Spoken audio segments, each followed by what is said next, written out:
I have watched a lot of American Ninja Warrior, and there is one contestant who stands out by far as the greatest of all time. Now you might be wondering, who is this person? Is it one of those pros, ninjas, you see from the United States where all they do for a living is Ninja Warrior and their faces are plastered up everywhere? No. This person is the rock climbing world champion, Sean McCall. Today we're going to be looking at American Ninja Warrior's USA vs. the World number 5, Sean's fourth and final appearance on American Ninja Warrior. And they really brought the big guns out for this episode, okay? They didn't want Sean to just dominate the competition again. So about half the cast are professional rock climbers. This is the most Subarus ever parked in the American Ninja Warrior parking lot. So we start off the show with stage 1, which I like to call the speed phase. Stage 1 is the easiest and shortest stage on American Ninja Warrior, and even if you don't finish fast enough, somebody else is going to beat your time. So to get first, you really have to go as fast as you can. And first up on stage 1 is Team USA with the iconic Ninja Warrior, the Weatherman. And the forecast is speed. And just sprints through Snake Run, and a great bounce onto the propeller bar and right onto the rope. So the Weatherman's flying through the course, going as fast as he can. He even skips the rope on this one obstacle where you have to jump and swing on the rope. He just jumps right past it, which I think really didn't save any time. And he's going through the course so fast that if he finishes, nobody's going to be able to beat this guy. Go fast, hot feet, keep your feet hot, just like the Weatherman. No! Now you may have noticed the announcers sound a bit odd in this episode, right? They're a little more energized than usual. Well, that's going to be a common theme of this episode. Now, I don't know what goes on behind the scenes at American Ninja Warrior, but the announcers in this episode are just going crazy. They're all jacked up on Palm or something, but there's all kinds of funny stuff that happens that we'll get to as we go through the episode. Anyway, Team Europe goes up next, and their competitor falls on the jumping spider, meaning, at this point, really, somebody's just got to finish the course to take first place. And who better to do that than the next competitor from Team Asia? And Thuck Lay seems to be really going out with an aggressive pace. And this guy's going through the course as fast as he can. He's flying through this course. And even his teammates reach the point where they're like, dude, slow down. But his teammates are actually telling him to slow down. But he's like, nah, slowing down's for pussies. And he jumps head first into this bar sliding thing that already goes really fast. He dives straight into it. Ooh, makes the grab. Now that the competitor from Team Asia has a spinal injury, Team Latin America goes up next, and their guy just kind of slowly crawls through the course and makes it to the end, and they don't even show how long it took because it didn't matter because no one else even finished, so he ends up making it to the end, taking first place. So Heat 1 is officially over with the score of 3-2 to 1-0. Starting off Heat 2 is Team Asia, looking for a little bit of redemption after last round in. They get it. Their guy makes it pretty far, gets to the dominoes, spinny things, and falls there. Team Latin America is still riding off the high of winning last round, so they decided to just go with the same strat again, assuming nobody's going to finish. Their guy crawls through this course as slow as he can, and he ends up finishing it, but it takes him 3 minutes, so they're really relying on nobody else finishing the course. And this is where our first pro climber comes in from Team Europe, and he does things a little bit differently. This is actually my favorite thing about American Ninja Warrior and why I do this series in the first place, is to kind of show how much differently pro climbers approach a lot of these obstacles and challenges than the regular pro ninjas do. They have this propeller obstacle that you're supposed to jump and kind of grab the other side of like this and lean down across. But the pro climber from Team Europe doesn't know this because he's never done it before, so he decides to jump up and just pinch the propeller like this. He's gonna have that feet. Wow. Did you see him grip onto that propeller bar? And even though this is undoubtedly harder than just jumping and getting your arms over it, it does actually lead to him having a much smoother transition onto the rope, way smoother than everyone else. So in practicality, it actually is a faster way to do the obstacle. And he keeps up this momentum the entire time, finishes the entire course in almost an entire minute faster than the competitor from Team Latin America, putting Team Europe in first place. That's why he's one of Spain's top climbers. That's why he's one of Spain's top climbers. I love how the announcers just completely steer into the fact that most people that watch American Ninja Warrior are 9-year-old kids. Anyway, speaking of 9-year-old kids, Drew Dreschel ends up going next and actually winning the heat. Now, for those of you that don't know, Drew Dreschel was a big American Ninja Warrior guy. He was really good, won a bunch of stuff, and it turned out he was a pedophile. Legitimately. So he's in jail now, in prison, wherever he is, I don't really care. And you can't watch any of this shit anymore. And honestly, I don't know how they couldn't tell. I mean, if you look at this dude, anyone who styles their hair like that with the big spike in the middle, they just are a pedophile. So anyway, after this whole debacle, NBC wiped the show from the internet everywhere. You can't watch it anywhere unless you have this video's sponsor, NordVPN. We're at a place right now with entertainment where if you want to watch your favorite shows, you have to subscribe to like 10 different streaming services. You're basically paying money to all these services so you can watch a couple of shows that you like. And as if that wasn't bad enough, they also region lock shows on these platforms, meaning that you can't watch what you want to watch unless you live in the place that they want you to live. But if you have NordVPN, you can connect to any place on the globe that you want and watch anything that's available. And to prove to you guys that this really works, I actually have a video that was taken down recently by NBC because I was covering American Ninja Warrior. It was the last Ninja Warrior video, and it's region locked. You can't watch it in the United States. So if I pull up my channel and look at my recent videos, you see there's no video here for American Ninja Warrior. But I pull up NordVPN, connect to Poland, let's say, and would you look at that, now there's a video there.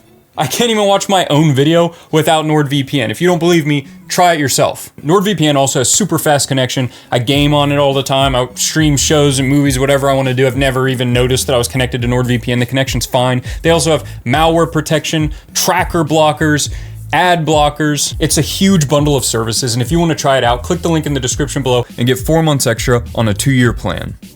If you don't like it, they got a 30-day money-back guarantee. As I already showed you, a lot of these game show videos get demonetized, so super big thanks to NordVPN for sponsoring this video. Let's get in to stage 2.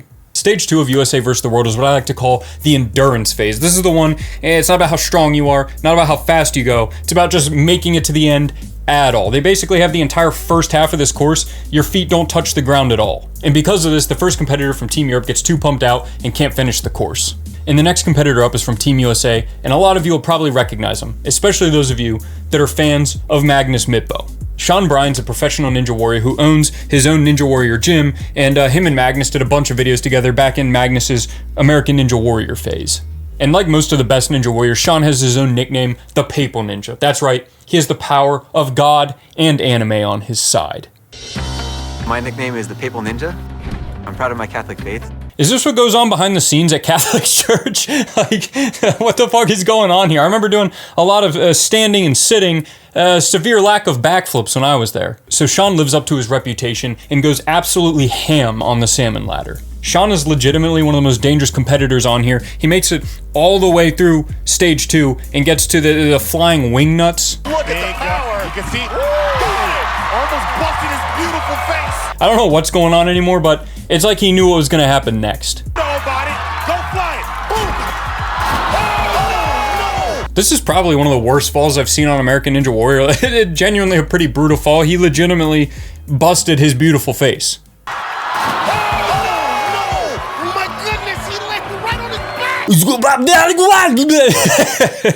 All right, I'll stop. Athleticism. Does he have boosting? Can he jump? No! No, he can't! No, he can't! Calm down, dude.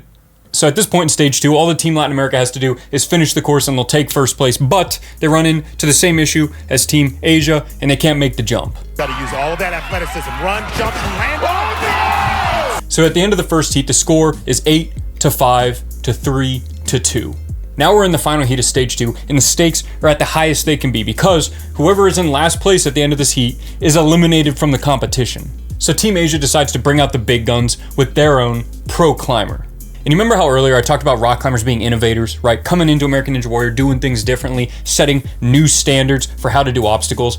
Well, Team Asia's pro climber does that same thing. He decides to go off the ring swing backwards, which ultimately fails completely, leading him getting stuck on the rings for like 5 minutes. He finishes the rings after a completely unacceptable amount of time passes, and obviously he's super pumped after that.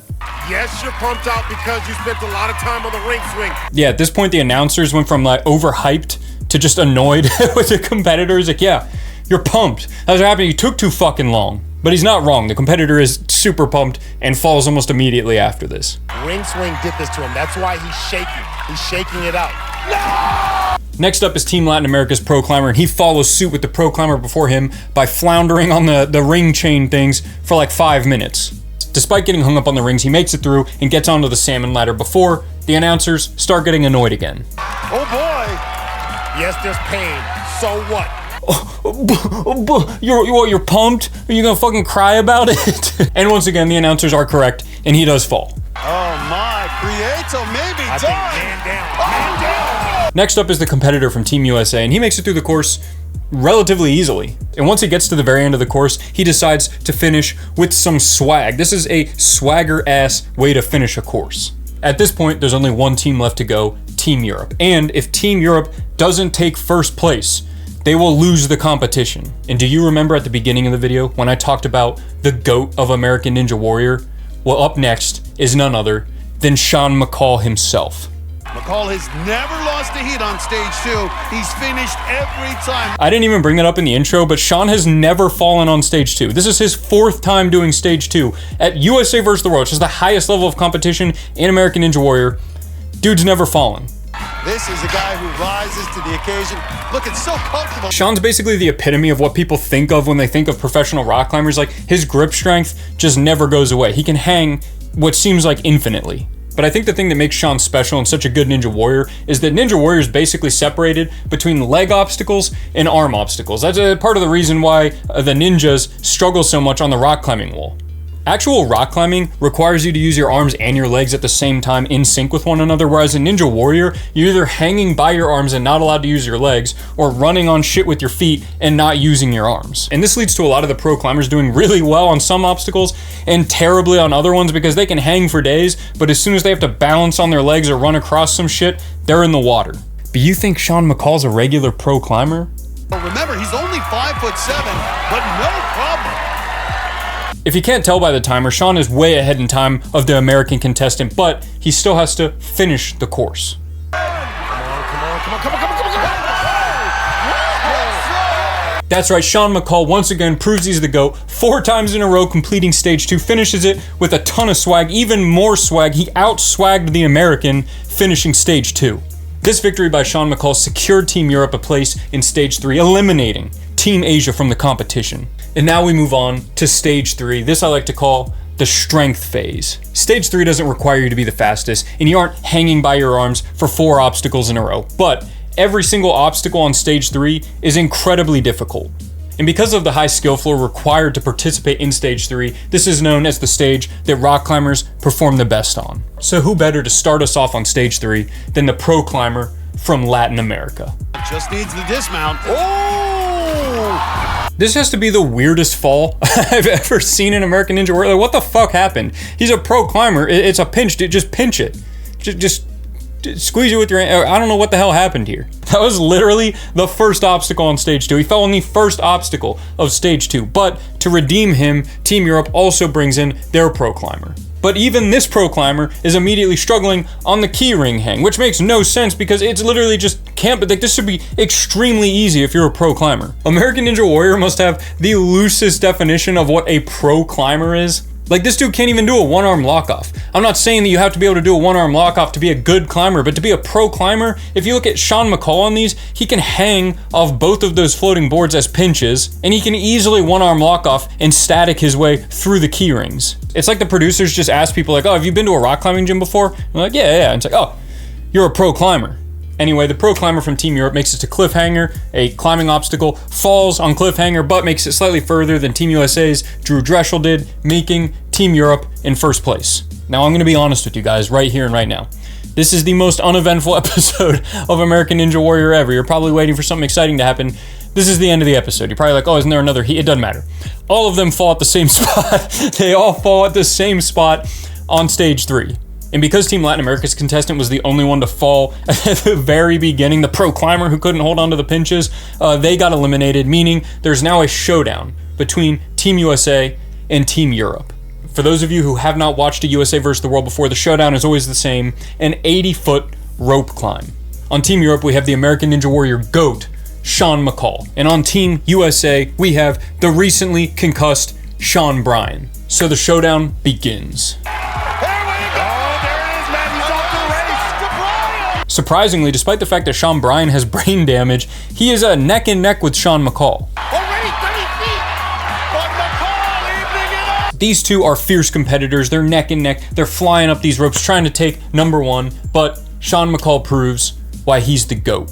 Come on, fight for it, Sean Bryan! Sean McCall wins yet another American Ninja Warrior USA vs. the World with 0 falls, might I add. This is his second time winning with 0 falls. Not only that, but he also gets the Palm Run of the Night. That's gotta be our Palm Wonderful Crazy Healthy Run of the Night. Now, as usual, I completely disagree with Palm's choice for Run of the Night. They always get it wrong. This is just a rope climb. I think the real Run of the Night, the NordVPN Run of the Night, was Sean Bryan's headfirst concussion jump. Thank you all for watching. Remember, if you want to try NordVPN, click the link in the description below and get 4 months extra on a 2-year plan. And I'll see you guys next time.